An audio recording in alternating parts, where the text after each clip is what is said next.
Okay. Greetings, I am Michelle Payne, current graduating student.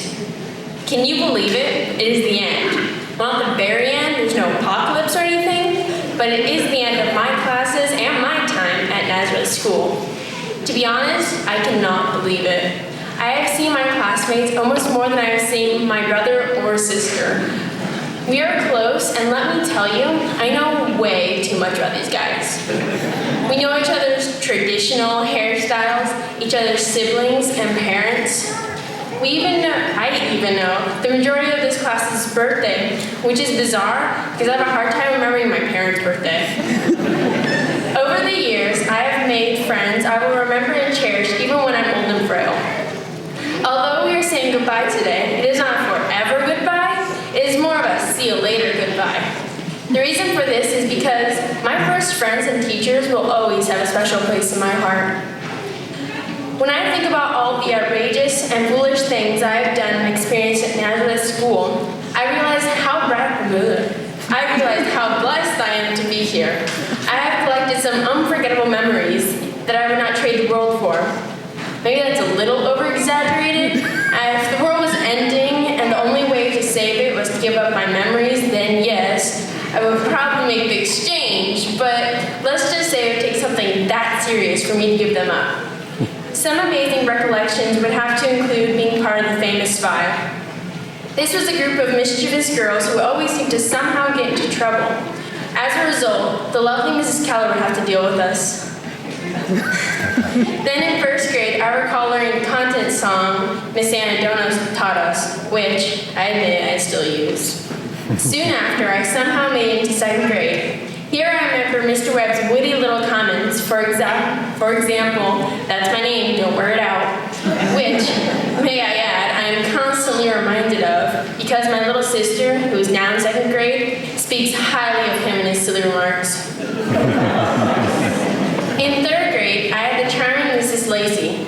Now, I do not want to be like so many other graduates who have talked about the multiplication song, but I have to bring them up.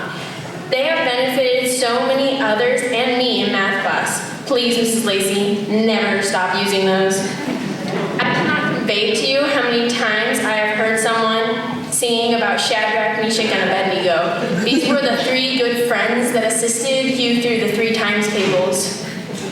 Miss Harpay was my 4th grade teacher. I recall the class begging her to sing for us, then rambling on about how we thought she should go on American Idol and how we'd all vote for her. Next, I landed in 5th grade with the unforgettable Mrs. Zuniga. I remember her friendly smile and loving attitude she enforced on the class, and her Dallas Cowboys obsession. In 6th grade, Miss Ostenfeld was fortunate enough to teach us. Just kidding, I mean we were fortunate enough to have Miss Ostenfeld. I have fond memories of staying after class and chatting with her and some other stragglers. For example, once I was talking to one of my friends after school while Miss Ostenfeld was grading papers. Suddenly, she looked up and asked me why I wrote consubstantial on my test. I glanced back at her and said I thought that was the city we were reading about. She and my friends laughed. Then she said, no, that was Constantinople. I must have gotten confused because that was the word in the Nicene Creed we were learning to recite. We laughed about that for weeks to come. Next, of course, I must thank Mrs. Valenti, because even though she was not my 6th grade teacher, she was still my social studies teacher. With her help in all of her creative projects, I feel like I have been able to learn social studies in a whole new way. Of course, I cannot forget Mrs. Reed, my science teacher from 6th through 8th grade. She taught my class and me so many fascinating things. We learned about evolution, the body processes, what everything is made of, and so much more. Let me just say that if that does not sound interesting and captivating, I do not know what does. Eventually, in 7th grade, our class welcomed Miss Mrs. Donahue. She taught class in a proficient, easy-to-learn way. Thanks to her, math is so much simpler to understand. But that does not mean I should forget Mrs. Ambry. She may not have been my homeroom teacher, but I am blessed I could have her for 1 year as my math teacher. She always wanted to help us and continuously recited her traditional quotes and inspirational speeches that I would think about all day. finally, I ended up in 8th grade. I'm surprised I made it this far through Nazareth School, and that it's almost over. This past year, I was fortunate enough to have Mrs. Lawler. She really understood my class and me, and accepted us in a way no teacher had. She, for sure, is one teacher I will never forget. She truly helped me understand so much about writing, religion, and world events, making me contemplate on a lot of things I would have just ignored a year ago. Overall, my experience at Nazareth School has been unforgettable. I have learned so much about who I am and who I would like to become. But this is not the end, it is the beginning. I know, cheesy.